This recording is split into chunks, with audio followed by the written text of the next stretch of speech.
Bikin nangis. Karena suamiku miskin, ibu tak mau menganggapku lagi. Buat yang sudah subscribe, semoga rezekinya lancar ya. Namaku Izza.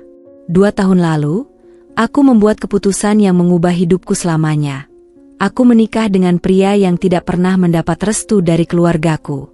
Namanya Mas Fikri, seorang pria yang sederhana, sangat jauh dari kriteria suami ideal yang selalu dibayangkan oleh ibuku. Pekerjaannya hanya sebagai tukang parkir di rumah sakit tempat aku bekerja. Sedangkan aku, seorang perawat yang sudah menempuh pendidikan tinggi dan memiliki pekerjaan tetap, dianggap pantas mendapatkan suami yang lebih berkelas.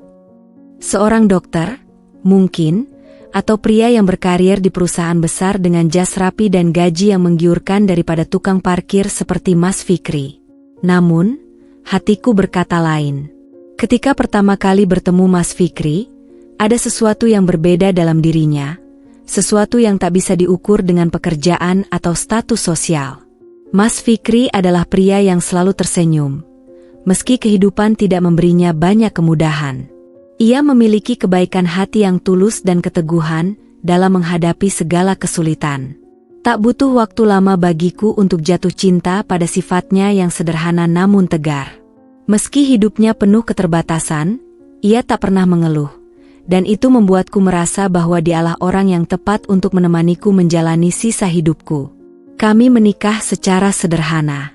Tidak ada pesta megah, tidak ada tamu-tamu penting yang hadir. Hanya keluarga dekatku dan beberapa teman. Namun meski sederhana, hari itu seharusnya menjadi hari paling bahagia dalam hidupku. Sayangnya, kebahagiaan itu sedikit ternoda oleh tatapan dingin dan kata-kata pedas dari ibuku. Sejak awal, ibu tak pernah setuju dengan pernikahan ini. Dia menganggap Mas Fikri tak layak, bahkan tak segan-segan menyebutnya sebagai beban dalam hidupku. Seorang tukang parkir yang tak punya masa depan, menurut ibu. Dengar, Izza, kata ibuku suatu malam, kamu bisa dapat pria yang lebih baik dari dia. Jangan buang hidupmu untuk seseorang yang hanya bisa membawamu ke bawah. Bagaimana kamu bisa membesarkan anak dengan uang dari tukang parkir? Aku hanya bisa diam setiap kali ibu berbicara seperti itu. Hatiku terluka. Tapi aku tahu bahwa Mas Fikri bukanlah seperti yang ibu pikirkan. Dia pria yang bekerja keras, yang meskipun sederhana, selalu berusaha untuk memberikan yang terbaik bagi keluarganya. Aku percaya, selama kami saling mencintai dan bekerja sama, kami bisa mengatasi semua kesulitan yang ada. Namun, kenyataan tidak semudah itu. Selama hampir 2 tahun pernikahan kami, aku menghadapi cemoohan dan hinaan tidak hanya dari ibuku, tapi juga dari tetangga dan saudara-saudaraku. Mereka menganggap aku bodoh karena memilih hidup dengan pria yang secara ekonomi tak sepadan denganku. Setiap kali kami bertemu di acara keluarga, mereka selalu membandingkan Mas Fikri dengan suami-suami lain yang memiliki pekerjaan tetap dan penghasilan yang lebih besar. Di tengah semua tekanan itu, hanya satu hal yang membuatku tetap bertahan. Mas Fikri dan anak kami, Tika. Tika adalah bayi yang begitu lucu, dengan senyuman yang bisa menghapus semua kelelahan dan kepedihan yang aku rasakan. Setiap kali aku merasa tertekan, aku hanya perlu melihat wajahnya, dan seolah dunia yang penuh beban ini menjadi sedikit lebih ringan. Aku masih ingat jelas hari ketika pertama kali bertemu dengan Mas Fikri, di lahan parkir kecil rumah sakit tempatku bekerja. Saat itu aku baru selesai shift malam, lelah dan ingin segera pulang. Sinar matahari pagi yang mulai muncul perlahan menghangatkan suasana, namun suasana hatiku masih terbalut kepenatan. Saat aku menuju motorku, aku melihat seorang pria dengan senyum ramah berdiri di dekat pintu masuk lahan parkir. Seorang tukang parkir. Aku hanya memperhatikannya dari kejauhan, tapi ada sesuatu dalam caranya tersenyum dan menyapa setiap orang yang lewat yang menarik perhatianku. Itu bukan senyum basa-basi. Ada ketulusan yang terasa nyata, sesuatu yang membuatku, entah bagaimana, ingin tahu lebih banyak tentang dia. Selamat pagi, Mbak. Baru pulang shift malam, ya? Sapanya suatu pagi ketika aku mengambil motor di tempat parkir. Aku hanya mengangguk sambil tersenyum kecil. Saat itu, percakapan kami hanya sebatas sapaan singkat. Tapi entah kenapa, setiap kali bertemu dengannya, aku merasa ada kenyamanan yang sulit dijelaskan. Seiring waktu, obrolan-obrolan singkat kami mulai berkembang.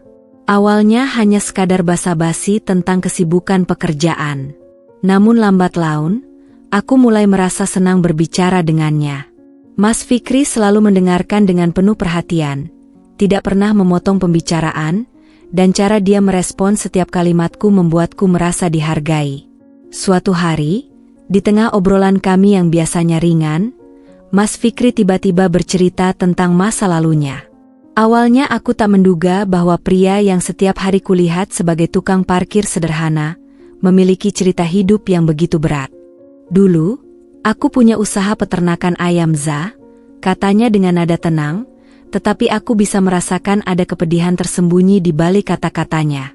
Usaha itu lumayan besar untuk ukuran desa, dan sempat memberikan penghasilan yang cukup untuk keluargaku. Tapi semua berubah ketika wabah menyerang peternakanku. Aku terdiam, mendengarkan cerita yang semakin dalam. Matanya berkaca-kaca saat ia melanjutkan ceritanya. Seluruh ternakku mati dalam semalam, Izza. Ribuan ayam yang seharusnya siap panen. Aku kehilangan segalanya, bukan hanya uang tapi juga harapan. Hutang menumpuk, dan aku tak bisa menutupi kerugian itu. Tak lama setelah itu, ayahku juga jatuh sakit. Uang yang biasanya kupakai untuk perawatan ayam terpaksa kugunakan untuk biaya pengobatannya. Tapi ternyata itu tidak cukup. Suara Mas Fikri semakin pelan, seperti menahan emosi yang mendalam. Ayahku akhirnya meninggal karena tidak bisa mendapatkan perawatan yang layak. Setelah itu, keluargaku juga pergi. Kakak-kakakku tidak mau lagi berhubungan denganku. Ibuku juga diajak mereka, karena mereka menganggap aku membawa kesialan. Aku terperangah mendengar cerita Mas Fikri.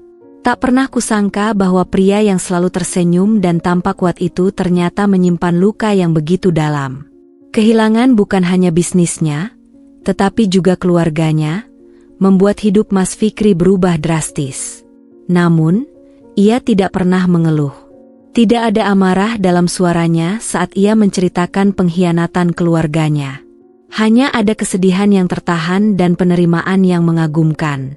Lalu, bagaimana kamu bisa menjadi tukang parkir? Tanyaku, penasaran bagaimana ia bisa bangkit dari keterpurukan setelah kehilangan begitu banyak. Saat itu, aku benar-benar tak punya pilihan. Aku butuh uang untuk bertahan hidup, untuk sekadar makan dan membayar hutang-hutangku. Tawaran menjadi tukang parkir datang dari teman lama, dan meski awalnya aku ragu, aku memutuskan untuk menerimanya. Aku tidak bisa memilih pekerjaan yang ideal saat itu. Tapi aku bersyukur masih ada yang mau menolongku, memberiku kesempatan untuk bangkit meski dari bawah. Aku terdiam sejenak, mencerna semua yang baru saja kudengar. Mas Fikri adalah orang yang tidak pernah menyerah pada keadaan, meski takdir telah menghancurkan hidupnya. Di tengah kesedihan dan keterpurukan, dia tetap memilih untuk bekerja, untuk bertahan. Itulah yang membuatku semakin tertarik padanya. Sejak saat itu, obrolan kami menjadi lebih akrab. Aku sering menyempatkan diri untuk berbincang dengannya setiap kali shift kerjaku selesai, hanya sekadar berbagi cerita atau mendengarkan kisah hidupnya yang penuh dengan perjuangan. Perlahan, aku mulai menyadari bahwa ada perasaan yang berbeda setiap kali aku bertemu Mas Fikri. Bukan hanya rasa simpati, tapi juga kekaguman dan mungkin cinta. Namun, cinta itu datang dengan tantangan yang besar. Aku tahu bahwa keluargaku, terutama ibuku, tidak akan pernah menerima pria seperti Mas Fikri dalam hidupku. Ibu selalu menginginkanku menikah dengan pria berpendidikan, berkarier, dan berpenghasilan stabil, sesuatu yang tidak dimiliki Mas Fikri saat ini. Meski begitu, hatiku telah jatuh pada pria sederhana yang mungkin tidak punya banyak harta, tetapi memiliki hati yang penuh kasih dan keteguhan. Aku tahu mungkin sulit bagimu, Izza, ucap Mas Fikri suatu hari, seolah bisa membaca pikiranku. Aku hanya tukang parkir, dan aku mengerti kalau keluargamu pasti menginginkan yang terbaik untukmu. Tapi aku ingin kamu tahu, aku mencintaimu. Dan meskipun kita harus menghadapi banyak rintangan, aku akan selalu berusaha untuk membuatmu bahagia. Kata-katanya menembus hatiku, dan aku hanya bisa terdiam, merasa haru sekaligus ragu. Bagaimana aku bisa memilih antara cinta dan tuntutan keluargaku? Di satu sisi, aku mencintai Mas Fikri. Tapi di sisi lain, aku tahu bahwa keluargaku tidak akan pernah merestui hubungan ini. Hari-hari berlalu, dan perasaan cintaku pada Mas Fikri semakin tumbuh. Meski bayangan tentang penolakan keluarga terus menghantui pikiranku. Namun, di satu titik, aku harus membuat keputusan. Keputusan yang mungkin akan mengubah seluruh hidupku. Dan keputusan itu aku buat dengan sepenuh hati. Memilih untuk bersama pria yang meski hidup dalam keterbatasan, selalu memberikan cinta yang tulus. Hari itu ketika aku membawa Mas Fikri untuk bertemu keluargaku, aku anggap sebagai salah satu momen paling menegangkan dalam hidupku. Aku tahu betul apa yang akan terjadi. Terutama ibuku, yang selalu punya ekspektasi tinggi tentang siapa yang pantas menjadi bagian dari keluarganya. Sejak kecil, ibu selalu mengatakan bahwa aku harus memilih pasangan yang bisa memberiku kehidupan yang layak. Seseorang yang memiliki karir baik dan bisa mengangkat derajat keluargaku. Dan Mas Fikri, seorang tukang parkir, jelas bukan pria yang ada dalam bayangannya. Kami bertemu di ruang tamu yang biasa menjadi tempat pertemuan keluarga.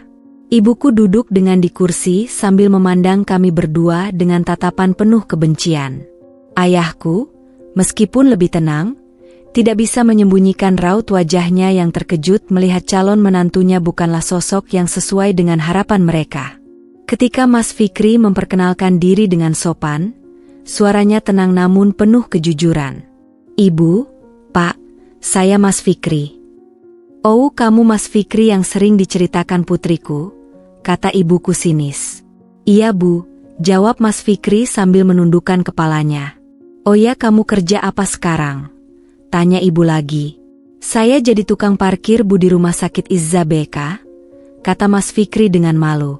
Kata-kata Mas Fikri membuat mata ibuku terbelalak. Ia memandang Mas Fikri dari ujung kepala hingga kaki, seolah menilai setiap bagian dirinya.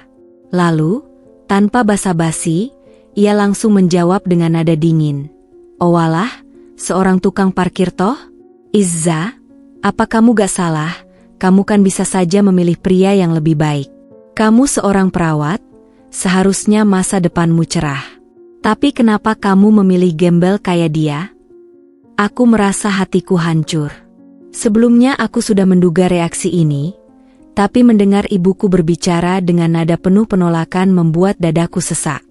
Aku menggenggam tangan Mas Fikri di bawah meja, berharap bisa memberi dukungan meski suasana semakin menegang. "Ibu," aku mencoba menjawab dengan suara pelan tapi tegas. "Aku mencintai Mas Fikri. Dia mungkin tidak punya pekerjaan hebat atau kekayaan, tapi dia punya hati yang baik. Dia selalu membuatku merasa dicintai, dan aku yakin dia bisa membahagiakan aku. Cinta, cinta, cinta itu tidak bisa mengisi perut, Izza." Ibu memotong pembicaraanku dengan cepat, suaranya mulai meninggi. "Kamu harus berpikir jauh ke depan. Apa yang bisa kamu harapkan dari hidup bersama tukang parkir? Bagaimana masa depan anakmu nanti? Apa kamu ingin hidup dalam kesulitan selamanya?" Kata-kata ibuku menembus hatiku seperti pisau tajam. Tapi aku tidak bisa menyerah begitu saja. Aku menatap mata Mas Fikri yang diam-diam memandang ke bawah. Wajahnya menyeratkan kesedihan tapi tidak marah. Aku tahu betapa berat baginya untuk mendengar penghinaan seperti itu, terutama dari seseorang yang seharusnya menjadi keluarganya kelak. "Ibu, aku tidak memilih Mas Fikri karena pekerjaannya," jawabku dengan tegas, meskipun air mata mulai menggenang di mataku. "Aku memilihnya karena dia orang yang baik. Dia pria yang akan selalu mendukungku, tidak peduli seberapa sulit hidup ini. Dan aku tahu, bersama dia, aku bisa menghadapi apapun." Namun, kata-kataku seolah tak berarti bagi ibuku. Dia menggelengkan kepala, jelas-jelas menunjukkan bahwa dia tidak bisa menerima pilihan hidupku. Aku tidak akan pernah setuju dengan keputusan ini, Izza, katanya tegas. Jika kamu bersikeras, jangan harap aku akan memberimu restu. Kamu akan menyesal nantinya. Aku terdiam, hatiku hancur. Aku tahu bahwa apa yang kulakukan ini adalah keputusan besar, tapi mendengar langsung penolakan ibuku membuat segalanya terasa jauh lebih sulit. Ayahku, yang selama ini hanya diam, akhirnya membuka suara. Suaranya lembut tapi penuh pertimbangan. Izza, ibu hanya menginginkan yang terbaik untukmu. Kami tahu kamu sudah dewasa dan bisa membuat keputusan sendiri, tapi apakah kamu benar-benar yakin dengan pilihan ini? Hidup bersama itu bukan hanya tentang cinta, tapi juga tentang bertahan di tengah kesulitan. Aku menunduk sejenak, mencoba menenangkan pikiranku. Lalu dengan penuh keyakinan, aku berkata, "Ayah, Ibu, aku tahu ini tidak akan mudah. Tapi aku percaya pada Mas Fikri. Dia mungkin bukan orang yang kaya atau punya pekerjaan yang mapan, tapi dia akan berjuang untuk keluarga kami. Aku yakin, bersama dia, kami bisa menemukan kebahagiaan." Namun, ibuku tidak bisa menerima jawabanku. Dengan tatapan penuh kecewa, ia berkata, "Kalau kamu tetap ingin menikah dengan dia, maka lupakan restu kami. Aku tidak akan menghadiri pernikahanmu." Perkataan itu menghantamku keras. Selama ini aku selalu berharap bahwa meskipun awalnya menolak, ibuku pada akhirnya akan melunak dan memberikan restunya. Namun kenyataannya, dia lebih memilih untuk memutus hubungan kami daripada menerima Mas Fikri sebagai bagian dari keluarga. Meski begitu, aku tidak bisa menyerah. Aku mencintai Mas Fikri dengan tulus, dan aku percaya pada kekuatan cinta kami. Meski tanpa restu ibuku, aku dan Mas Fikri akhirnya memutuskan untuk melanjutkan pernikahan kami. Pernikahan itu berlangsung sederhana, hanya dihadiri oleh beberapa kerabat dekat dan teman-teman yang memahami perjuangan kami. Tidak ada pesta besar, tidak ada gemerlap dekorasi, hanya sebuah ijab kabul yang Mas Fikri ucapkan di depan penghulu. Namun, ibu tidak menghadiri pernikahanku. Itu adalah salah satu hari terberat dalam hidupku. Mengetahui bahwa wanita yang telah membesarkanku tidak ada di sana saat aku menikah dengan pria yang kucintai. Yang lebih menyakitkan, setelah pernikahan itu, para tetangga menyebarkan rumor yang kejam, menuduhku menikah dengan Mas Fikri karena hamil duluan karena pernikahanku yang sangat sederhana. Tuduhan itu sangat menyakitkan. Aku yang selalu menjaga kehormatan, tiba-tiba harus menghadapi cemoohan dan pandangan sinis dari beberapa kerabat karena gosip itu. Tapi aku tidak punya pilihan lain selain tetap bertahan. Aku tahu apa yang sebenarnya terjadi. Pernikahanku dengan Mas Fikri bukanlah hasil dari sebuah keterpaksaan, melainkan pilihan dari hati yang tulus mencintai. Setelah pernikahan yang sederhana itu, kami memutuskan untuk tinggal sementara di rumah keluargaku. Mas Fikri sendiri yang bersikeras, mengatakan bahwa mungkin tinggal bersama keluargaku akan memberi kesempatan bagi ibuku untuk mengenalnya lebih baik. Awalnya, aku menyetujui ide itu dengan harapan bahwa waktu dan kehadiran Mas Fikri yang tulus akan meluluhkan hati ibuku. Namun, kenyataannya jauh dari yang kubayangkan. Hari-hari pertama di rumah keluargaku terasa seperti berjalan di atas pecahan kaca. Setiap langkah kami selalu terasa salah di mata ibuku.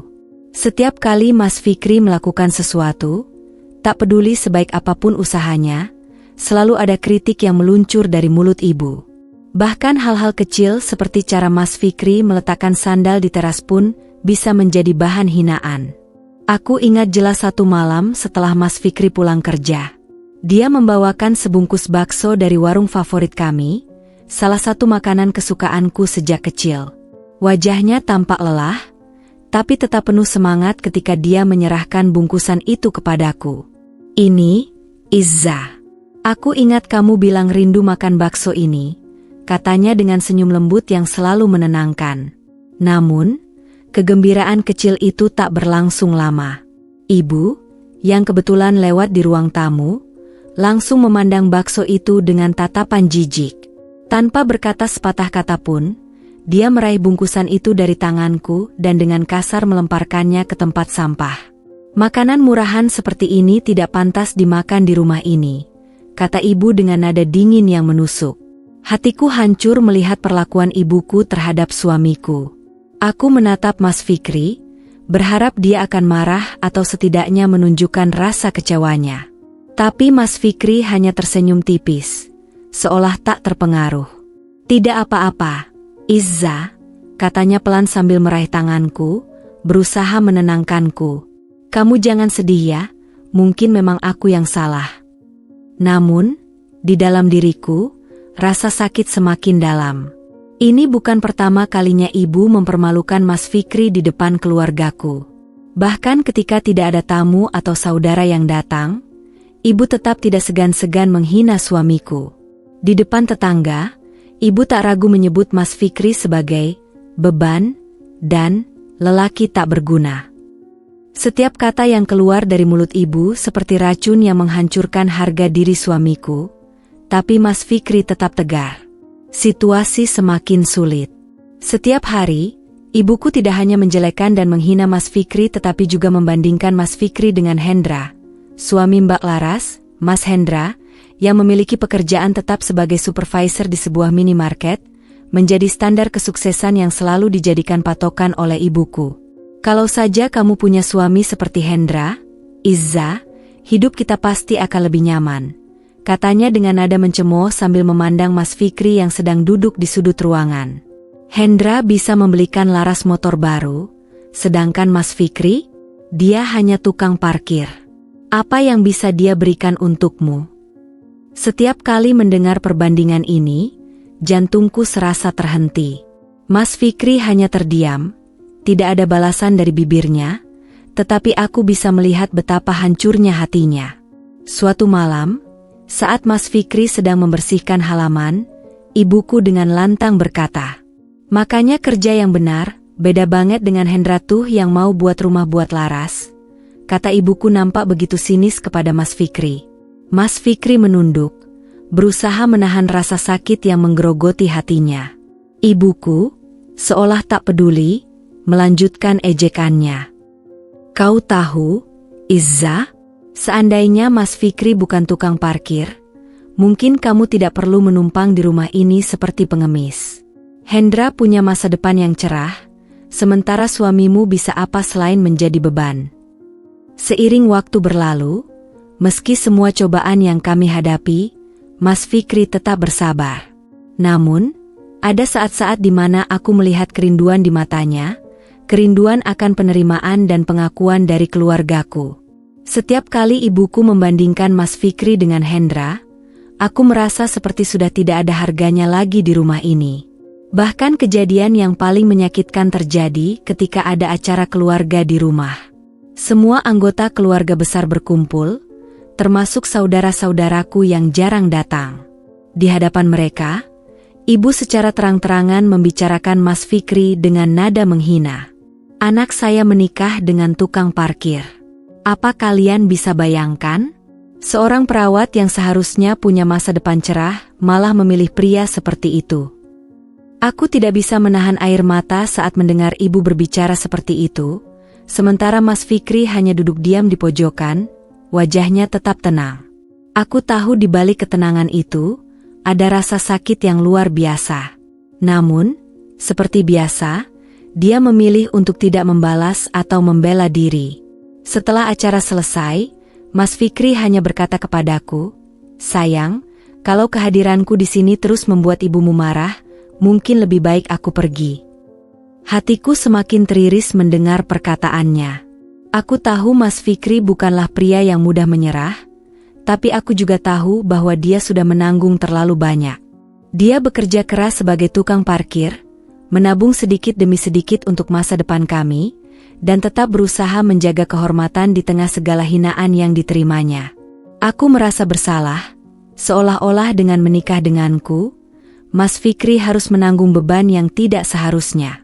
Kebencian ibu pada aku dan Mas Fikri dan berhenti di situ saja, ketika aku melahirkan Tika, anak pertama kami, momen itu seharusnya menjadi saat paling bahagia dalam hidupku, justru menjadi kepedihan yang mendalam.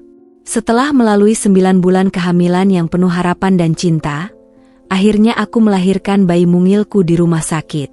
Namun, kebahagiaan yang kurasakan ternodai oleh sikap dingin ibuku. Alih-alih ikut merayakan kelahiran cucunya, ibu sama sekali tidak menunjukkan senangnya. Aku masih ingat jelas hari ketika aku dan Mas Fikri membawa pulang Tika dari rumah sakit. Di perjalanan pulang, meski tubuhku lelah dan kesakitan, aku merasa begitu bahagia. Namun, setibanya di rumah, harapanku hancur. Ibu hanya melirik sekilas ke arah bayi kecil di dalam pelukanku, lalu kembali sibuk dengan aktivitasnya di dapur tanpa sepatah kata pun. Hatiku serasa diremuk. Tidak ada ucapan selamat, tidak ada tawa, bahkan tidak ada rasa ingin tahu dari seorang nenek yang seharusnya merasa bahagia menyambut cucu pertamanya. Suasana di rumah yang sudah dingin sejak pernikahanku dengan Mas Fikri kini terasa semakin dingin, berbeda sekali saat Mbak Laras, kakakku, melahirkan, disambut dengan begitu bahagianya, sampai-sampai ibu selalu menggendong bayi Mbak Laras dengan penuh kegembiraan. Aku mencoba meyakinkan diriku bahwa ibu hanya butuh waktu. Mungkin dia masih butuh waktu untuk bisa menerima Tika, seperti dia membutuhkan waktu untuk menerima pernikahanku dengan Mas Fikri. Hari-hari setelah kelahiran Tika, aku terus berharap ada perubahan. Setiap kali ibu lewat di dekat tempat tidur Tika, aku menunggu, berharap dia akan mendekat dan menggendong cucunya. Namun, itu tak pernah terjadi. Pernah suatu sore, ketika Tika menangis terus-menerus dan aku benar-benar kehabisan energi untuk menenangkannya. Saat itu, aku melihat ibu di ruang tamu, hanya beberapa langkah dari kami. Dalam hati, aku berharap ibu akan datang dan menawarkan bantuannya, atau setidaknya bertanya bagaimana keadaan Tika. Tapi tidak. Ibu hanya diam, menonton acara televisi seolah tangisan cucunya sama sekali tak terdengar. Aku hampir tak percaya betapa kerasnya hati ibuku. Suatu hari, ketika Mas Fikri sedang bekerja, aku memberanikan diri untuk berbicara langsung dengan ibu. Dengan hati-hati, aku berkata, "Bu, apa ibu tidak ingin menggendong Tika? Dia cucu ibu." Ibu memandangku dengan wajah datar, seolah apa yang aku katakan adalah hal paling aneh yang pernah dia dengar. "Untuk apa?" Jawabnya singkat, tanpa sedikit pun perasaan. "Dia bukan urusanku. Kamu yang memilih jalan ini, kamu yang bertanggung jawab. Jangan harap aku akan ikut campur." Perkataannya menamparku seperti cambuk. Di saat aku sangat berharap dukungan dari ibuku, justru yang aku dapatkan hanyalah penolakan yang lebih keras. Sejak saat itu, aku berhenti berharap.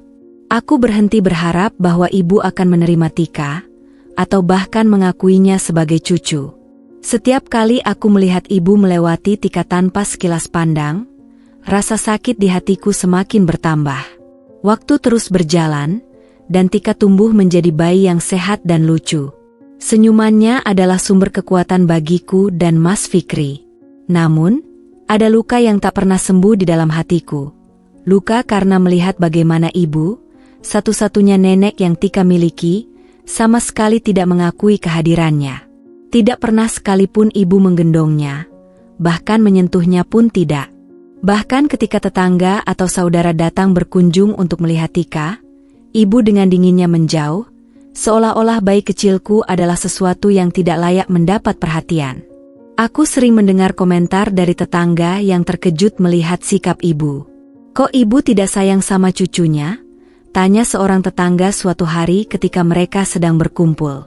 Ibu hanya tertawa kecil dan menjawab, "Itu bukan urusan saya. Saya sudah bilang dari awal." Mendengar hal itu, aku hanya bisa menahan tangis. Meskipun Mas Fikri selalu mencoba untuk menghiburku dan meyakinkanku bahwa kami adalah keluarga kecil yang kuat tanpa perlu pengakuan dari siapapun, kenyataannya aku tetap merasa terluka. Ibu yang selama ini menjadi sosok yang aku kagumi, kini menjadi seseorang yang sangat asing bagiku, orang yang dingin dan tak tersentuh oleh kehadiran cucu pertamanya. Setiap malam, saat aku menyusui Tika, Aku sering memikirkan bagaimana masa depannya. Apakah suatu hari Tika akan bertanya mengapa neneknya tidak pernah memperlakukannya seperti cucu pada umumnya? Bagaimana aku harus menjelaskan kepada Tika bahwa neneknya tidak pernah menggendong atau menyentuhnya, bukan karena kesalahannya, tetapi karena keputusan orang dewasa yang egois? Namun, di balik semua luka itu, aku bertekad untuk memberikan yang terbaik bagi Tika. Aku ingin dia tumbuh dengan penuh cinta, meskipun cinta itu hanya berasal dari aku dan Mas Fikri. Dan meskipun ibuku tak pernah menyentuh atau mengakui cucunya, aku berjanji bahwa Tika tidak akan pernah merasakan kekurangan cinta dalam hidupnya. Aku dan Mas Fikri akan mencintainya sepenuh hati, dan itu akan menjadi kekuatan kami untuk melanjutkan hidup, meskipun dengan segala cobaan yang ada. Hidup di rumah ibuku adalah ujian yang berat bagi pernikahan kami. Aku sering terbangun di malam hari, memikirkan apakah keputusan kami untuk tetap tinggal di sini adalah kesalahan. Mas Fikri yang selalu terlihat kuat di luar, kadang-kadang menunjukkan kelelahan di matanya. Tapi dia tak pernah mengeluh. Bahkan saat menghadapi hinaan yang paling kejam, dia selalu mengatakan bahwa dia mencintaiku dan akan terus berusaha menjadi suami yang baik. Namun seiring berjalannya waktu, semakin jelas bahwa kami perlu mencari jalan keluar. Hidup di bawah atap ibuku bukanlah solusi jangka panjang. Tapi dengan kondisi keuangan kami yang terbatas, pilihan kami sangat sedikit. Mas Fikri bekerja keras, namun penghasilan sebagai tukang parkir hanya cukup untuk kebutuhan sehari-hari. Kami mulai memikirkan cara untuk keluar dari situasi ini, tapi jalan menuju kebebasan tampak begitu jauh dan penuh duri. Mas Fikri sebenarnya menolak ajakanku untuk pindah, khawatir hubungan antara aku dan ibuku akan semakin renggang. Tapi aku tak bisa lagi menahan perasaanku. Aku lebih memilih hidup dengan tenang di rumah sederhana suamiku dulu, daripada terus tinggal di bawah bayang-bayang kebencian ibuku. Akhirnya, kami memutuskan untuk pergi dan tinggal di rumah Mas Fikri yang dulu. Sebelum kami pergi, ibu memberiku ultimatum. Aku tidak akan menganggapmu sebagai anak lagi jika kalian tidak bisa memperbaiki kondisi ekonomi kalian, tegasnya, dengan nada suara yang tidak bisa ditawar. Dia menambahkan bahwa dia hanya akan menerimaku kembali jika kami sudah memiliki mobil dan hidup kaya. Mendengar kata-kata itu, hatiku hancur. Rasanya seperti ada jurang yang memisahkan aku dari ibuku, dan aku merasa bingung di tengah keputusasaanku. Namun, Mas Fikri tetap tenang. Dia menenangkanku dengan tangan hangatnya, meyakinkanku bahwa kami akan membuktikan bahwa kami bisa berhasil meski menghadapi segala rintangan. Setelah kami pindah ke rumah Mas Fikri, suasana baru terasa damai. Tinggal di rumah yang penuh cinta dan pengertian memberiku ketenangan batin, meskipun hubungan dengan ibuku masih dingin dan tegang. Dengan tabungan yang masih tersisa dari penghasilanku sebagai perawat, Mas Fikri meminta izin untuk memulai kembali usaha peternakan ayamnya. Awalnya, aku khawatir, mengingat kejadian masa lalu yang menyakitkan itu, tapi melihat kesungguhan dan semangat Mas Fikri, aku merasa yakin. Akhirnya, aku setuju. Mas Fikri sangat berhati-hati kali ini. Dia tahu bahwa sekarang dia bukan hanya bertanggung jawab pada dirinya sendiri, tetapi juga padaku dan anak kami, Tika. Kami berdua bekerja keras, membangun kembali peternakan ayam dengan harapan masa depan yang lebih cerah. Mas Fikri menyusun rencana dengan cermat, mengalokasikan modal untuk membeli bibit ayam yang sehat, pakan, dan perawatan yang tepat. Setiap malam, kami berdiskusi tentang langkah-langkah selanjutnya dan strategi untuk menghadapi berbagai tantangan yang mungkin muncul. 6 bulan pertama usaha peternakan kami berjalan dengan baik. Ayam-ayam kami tumbuh sehat, dan kami berhasil panen dengan hasil yang cukup besar.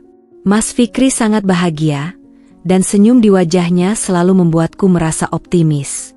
Aku pun merasakan harapan yang mulai tumbuh kembali di dalam hati.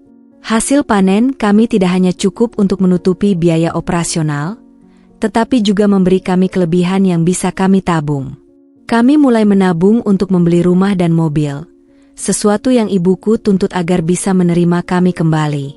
Meskipun terkadang aku merasa marah dengan syarat yang ibu berikan, aku tahu bahwa hal itu menjadi motivasi bagi Mas Fikri untuk bekerja lebih keras. Dia selalu berkata, "Izza, kita akan buktikan kepada semua orang bahwa kita bisa sukses. Kita akan membuktikan bahwa cinta dan kerja keras bisa membawa kebahagiaan." Kata-kata itu terus menggema dalam benakku, memberi semangat saat malam-malam panjang kami habiskan untuk merawat ayam-ayam. Setelah 2 tahun berlalu, usaha peternakan kami berkembang pesat. Mas Fikri berhasil menjadi juragan ayam di desanya, dan kami hidup dengan lebih dari cukup. Dengan hasil dari peternakan, kami membeli rumah baru dan sebuah mobil. Setiap kali aku melihat senyuman Mas Fikri dan Tika yang ceria, aku merasa bangga. Kami telah melewati banyak rintangan, dan kini, kami siap untuk menghadapi apapun yang akan datang. Mas Fikri berjanji bahwa kami akan membuktikan kepada semua orang bahwa cinta dan kerja keras bisa membawa kebahagiaan. Kita akan menunjukkan pada ibumu bahwa kita bisa sukses tanpa harus mengorbankan cinta kita, katanya dengan semangat. Kami berdua sepakat untuk menjaga impian kami tetap hidup, tidak peduli seberapa berat jalan yang harus kami lalui. Dengan keyakinan dan kerja keras, aku tahu kami akan mencapai semua yang kami impikan. Tak lama setelah kami mencapai kesuksesan, kehadiran ibu Mas Fikri dan kakak-kakaknya yang dulu meninggalkannya mendatangi rumah kami. Mereka terlihat tertegun dan tak percaya dengan apa yang mereka lihat. Mas Fikri, dengan usaha dan ketulusan hatinya, telah membangun sesuatu yang luar biasa dari titik terendah dalam hidupnya. Aku bisa melihat betapa beratnya beban yang ia pikul di masa lalu. Namun saat itu, rasa bangga dan bahagia mengalahkan rasa sakit yang pernah ia rasakan. Mereka berdiri di depan pintu, tampak ragu untuk melangkah masuk. Namun, ketika Mas Fikri melihat mereka, senyum tulus muncul di wajahnya. "Selamat dating MAH," katanya dengan suara lembut. Dalam sekejap, aku bisa melihat bagaimana Mas Fikri, meskipun disakiti, menerima mereka kembali dengan hati yang lapang. Dia memberikan pelukan hangat kepada ibunya dan kakak-kakaknya, seolah-olah semua kesedihan yang pernah ada tak pernah terjadi. "Mama minta maaf, Mas Fikri," kata ibu Mas Fikri, suaranya bergetar. "Kami seharusnya tidak meninggalkanmu dalam kesulitan. Kami melihat betapa kerasnya perjuanganmu, dan kami sangat menyesal." Keluarga Mas Fikri berbicara tentang kesalahan mereka, dan bagaimana mereka menyadari betapa berharganya dukungan satu sama lain.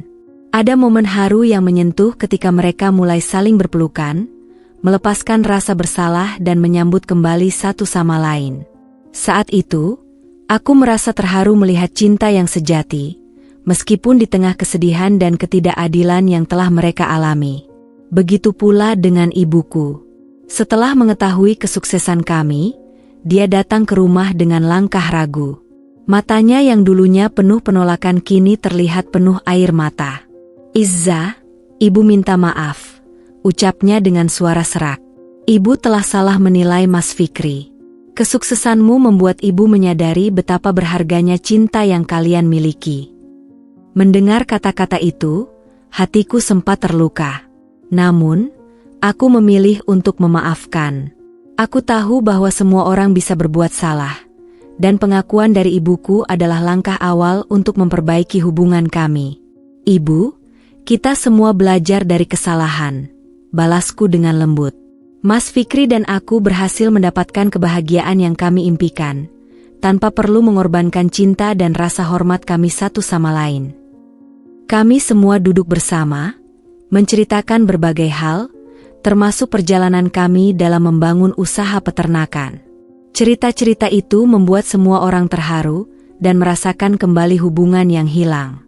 Mas Fikri tidak hanya berhasil membuktikan dirinya, tetapi dia juga berhasil membawa keluarganya kembali bersatu. Ada sesuatu yang sangat menenangkan saat melihat semua orang tersenyum dan berbagi tawa, seolah-olah semua masalah yang pernah ada sirna begitu saja. 17:34 Namun, di sisi lain, kabar buruk datang dari keluargaku yang lain. Hendra, suami Mbak Laras yang dulu sering dibandingkan dengan Mas Fikri, mengalami nasib yang tidak baik. Ternyata, Hendra tertangkap polisi karena terlibat dalam perjudian togel. Berita ini membuat keluargaku terkejut, dan ibuku yang dulu selalu memujinya kini merasa malu. Ibu benar-benar minta maaf sama kamu dan Mas Fikri ya, karena ibu dulu yang suap membandingkanmu, ucap ibuku sambil menggelengkan kepala, mencerminkan betapa cepatnya kehidupan bisa berubah. Perbandingan antara Mas Fikri dan Hendra yang dulu selalu mengemuka kini berubah menjadi pelajaran berharga. Kami menyadari bahwa kesuksesan tidak hanya diukur dari kekayaan, tetapi dari perjuangan dan kerja keras. Mas Fikri dan aku merasa bersyukur, karena kami telah menemukan jalan yang benar, dan saling mendukung satu sama lain. Malam itu, kami semua berkumpul di meja makan, berbagi makanan dan cerita, merayakan kehidupan baru yang kami bangun.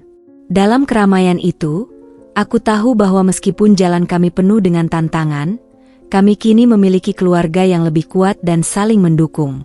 Kesuksesan kami bukan hanya milik kami berdua, tetapi milik semua orang yang pernah berjuang bersamaku dan Mas Fikri. Dalam perjalanan hidup kami, aku belajar banyak tentang cinta, kesabaran, dan keteguhan hati. Mas Fikri adalah contoh nyata bagaimana seseorang bisa bangkit dari keterpurukan jika dia memiliki tekad yang kuat. Dia mengajarkan aku untuk tidak menyerah pada keadaan, dan bahwa kebahagiaan tidak selalu datang dari harta, melainkan dari cinta dan kerja keras. Meski terkadang rasa sakit dari masa lalu masih terasa, terutama mengingat bagaimana keluargaku memperlakukan Mas Fikri, aku memilih untuk memaafkan. Memaafkan bukan hanya untuk orang lain, tapi juga untuk diriku sendiri. Kini aku bisa melihat masa depan dengan penuh harapan, tanpa lagi dibebani oleh dendam. Aku bersyukur memiliki Mas Fikri sebagai suami. Dia adalah pria yang penuh kasih sayang, tangguh, dan selalu mendukungku dalam segala hal. Meskipun kami menghadapi banyak rintangan di awal pernikahan, cinta kami terbukti kuat dan mampu mengalahkan semua cobaan. Dan sekarang, setelah semua yang kami lewati, aku tahu bahwa keputusan untuk menikah dengan Mas Fikri adalah keputusan terbaik dalam hidupku.